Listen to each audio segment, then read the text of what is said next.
It's the horror story the Australian film industry hoped was a thing of the past. A Heartbeat Away cost $7 million to make and took in less than $45,000 in its first weekend. That's an average of 8 people per screening. $5 million was provided by government funding, which is sparking anger from taxpayers and industry professionals. If the Australian film industry was actually run as a business, I think you'd see the whole place go bankrupt within a couple of years. Luke Buckmaster reviews films for Crikey in his column Cinetology. He says disasters such as A Heartbeat Away are all too frequent. Sadly, that's not uncommon for an Australian film. So I think that's one of these times when we look at something that's gone beyond a flop, it's a cataclysmic, apocalyptic failure, and start looking at ways that we can actually try and make these films viable. Many Australians are keen to support local talent, but don't know it's out there. I don't know much about the film industry. I've only seen a few Australian films, but the ones I have seen I've enjoyed. I thought they're pretty good. I think we probably have a low distribution level compared to America, but I love Australian film, and I think we've got a lot of talented people in the industry at the moment. Griff the Invisible did the best of the 3 films, taking $66,000 over 20 screens.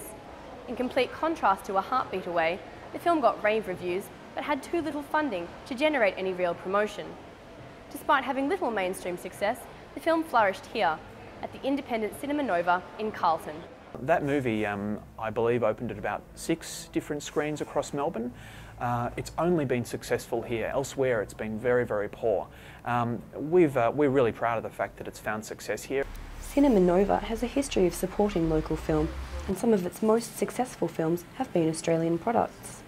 Our most popular film of 2009 was Samson and Delilah, and that was a huge hit here, like absolutely surpassed all of our expectations. And Animal Kingdom last year was also extremely popular here, and another film that was had Australian filmmakers involved, which was The King's Speech, which is still playing, is actually our biggest film of all time. Many Australian productions struggle to get any funding at all.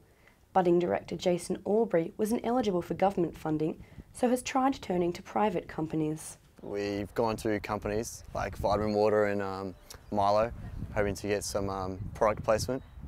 They said they, don't have anything to back it up, not knowing if it's going to get any views or anything like that. So yeah, we're trying for views on YouTube. Once we get views, then we might try again. Mr. Aubrey says that he's not too bothered by the government funding international collaborations, as creating jobs for Australians is the most important thing. We just want to keep people working in the film industry, and if that's Australian people going overseas to work, that's fine, because in most cases they come back here and bring the work back here as well.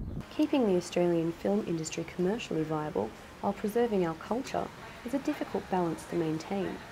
Tony Ganane from the Screen Producers Association of Australia has proposed a solution in the form of the Producer Director Film Fund, or PDFF.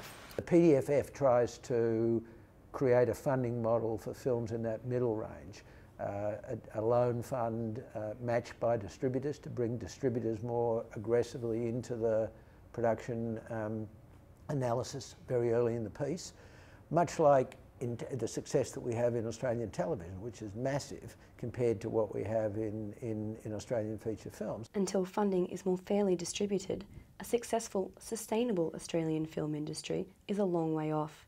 Emily Baker, Newsline.